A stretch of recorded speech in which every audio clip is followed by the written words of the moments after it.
Welcome back to the Blue North. Today I'd like to talk a little bit about what's going on both in Canada and in the United States. We'll start with Canada and advocates right now trying to decriminalize illicit drugs.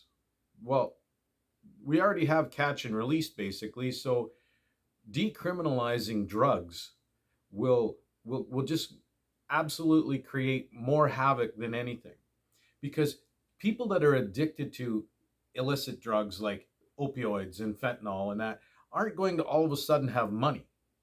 They're not going to just all of a sudden have money because now these drugs are no longer illegal. They're still going to have to get these drugs by way of criminal elements. And what I mean by that are most in my neighborhood, even uh, there are people that want these drugs, and there's houses that are set up. We have a house that a young kid lives there, and his job is to take in stolen goods, resell them, and give drugs to the people that are stealing all of these things. So all of us in the neighborhood are having our cars stolen, our houses broken into. All these things are going on. That's not going to change by changing the the legality of illicit drugs. There's still going to be those people. There still will be those people that just go break into garages, steal whatever they can, houses. That element is still going to be there because there's no money that they're going to give them. That's just making it no longer illegal. They're not going to have a criminal record because of it. That isn't the biggest problem in this scenario. The biggest problem in the scenario is that these drugs are being obtained by the addicts with illegal activity like break and enter. So that's not going to change. And you're not going to benefit anything by having these illicit drugs changed into being legal. So there's nobody thinking, I don't think, on this. The advocates that are calling for it are not understanding that the catch and release is already a failure, that by changing and saying that these illicit drugs need to be legalized, it's just going to be even more of a like problem, and it's going to be on taxpayers that this falls on yet again. So that's the biggest thing I think that Canada has going on. We did have an election recently. Justin Trudeau was given another minority mandate. Aaron O'Toole, leader of the Conservative Party, we uh, we saw that the Conservatives went backwards a little bit in seat count. They had 121 under Andrew Scheer when he ran, up from 95. Aaron O'Toole went into this 2021 campaign. He had a great platform. Uh, he's a great speaker. He didn't win over enough Canadians to change the outcome. So we basically have the exact same outcome after the election as we had during the election or before the election, except for the Conservatives went back a few seats. The NDP, I think, gained maybe one or two, and the Bloc Québécois were strengthened. So wasn't the outcome that most people thought was going to happen, but we'll see. We have another liberal mandate to work with, and we'll see that I'm kind of a not an advocate of the liberal platform, but Aaron O'Toole and the rest of the parties will be there at least to have a say because it's a minority government, and I find minority governments to be probably your best case scenario. It keeps everything a little more honest. So let's go to the states now. Let's talk about what's going on in the states. I'm going to start with Gavin Newsom trying to bring in legislation, and he's trying to bring around that 11-year-old children without permission from their parents can have abortions and take gender altering drugs. There's so much I have against that because you have to be an adult to make those decisions. You should be an adult in order to change the gender that you have, whether you think that that's what you are, whether you want to identify with it or not. I mean, that's totally up to every individual person. I personally don't understand that because of my age and mindset. but at 11 years old, I just don't agree with children being able to take these kinds of drugs. And I think that it's best reserved for people that are adults. Um, I think that a, eliminating the parental aspect of it is the biggest problem. You, if that is what you're working on, if you are working on adding an element where you no longer need your parents' permission to have an abortion or to take these drugs in the first place, there's that you're working that out of the equation on purpose so that you can push your own narrative. It's not a health thing. It's not a it's obviously, if parents are opposed to this to the degree that you have to take them out of the equation completely, that is problematic.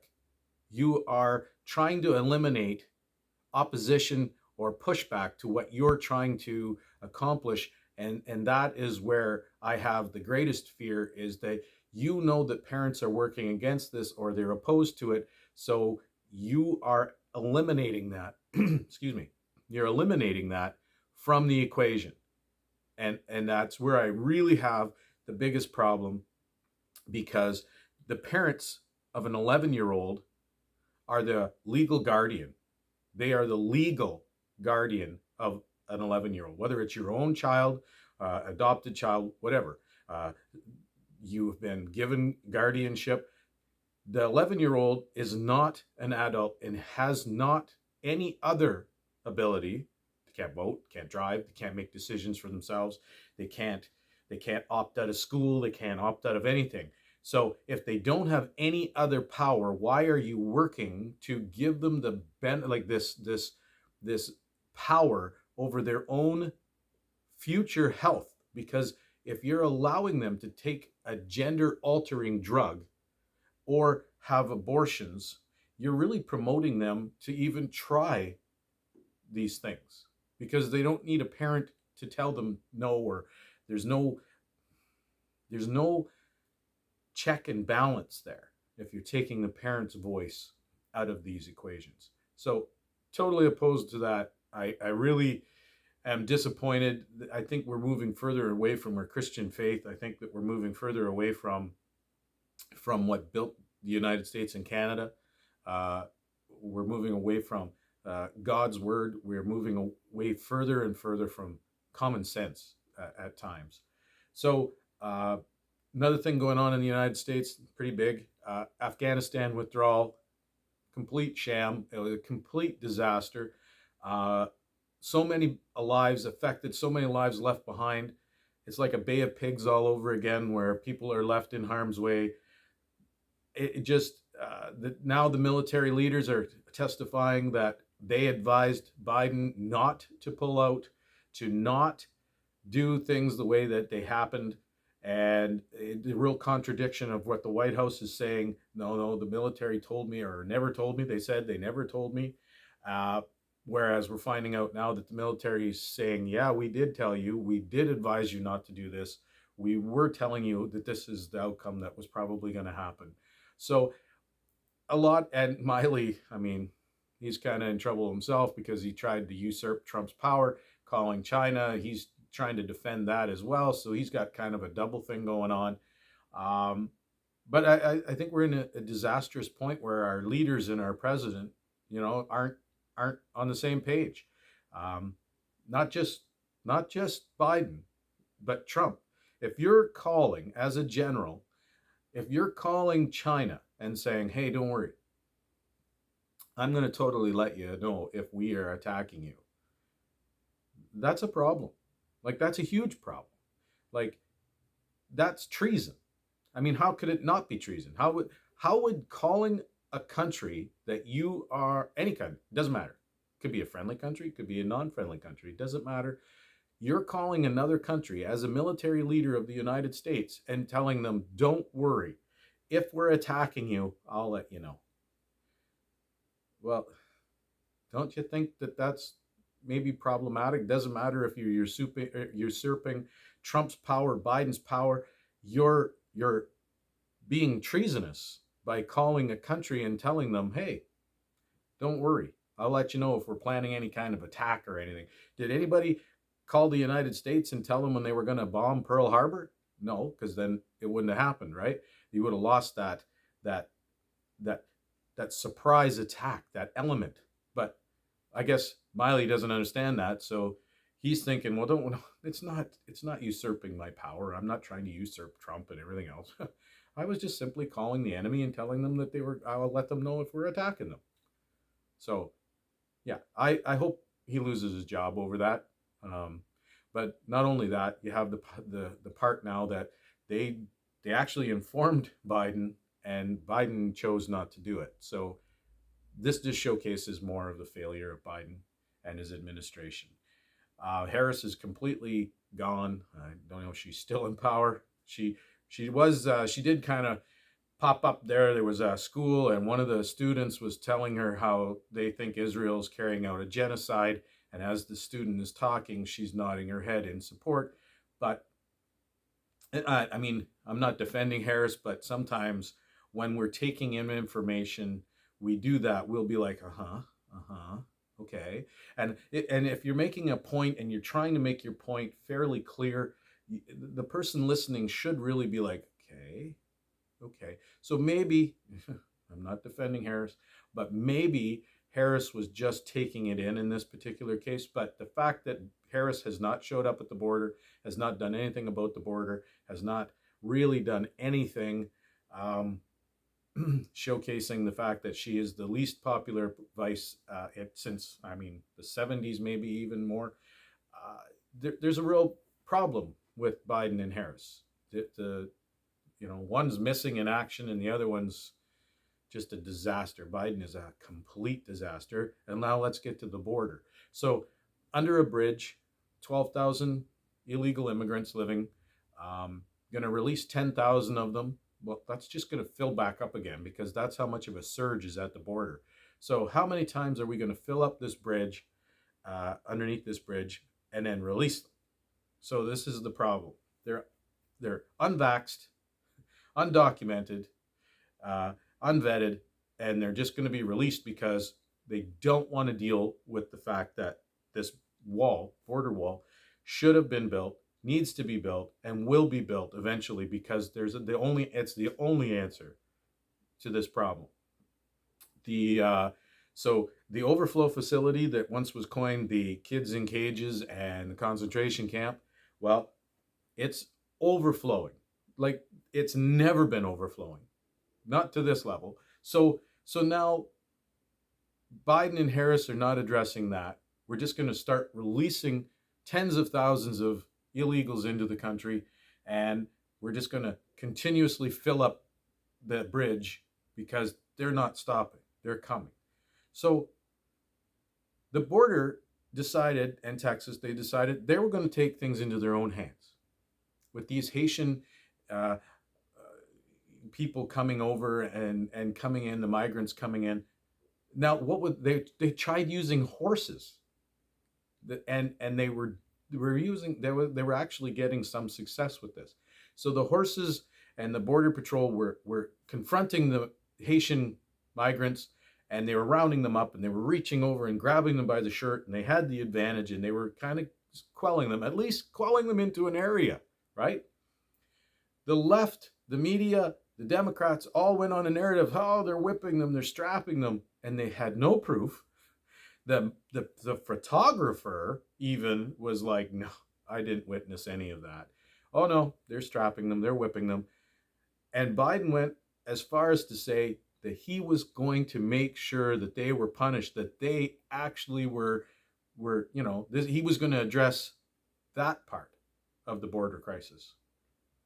The part that was seeing some success, that had no proof of whipping and strapping, but that's what you're going to focus on, not the huge hole in the wall that needs to be fixed, that are allowing the surge, the fact that the overflow facility is overflowing, the fact that there's COVID, that the people coming in are not vetted, there's children being dropped off. There's just a humanitarian disaster on top of everything else down there.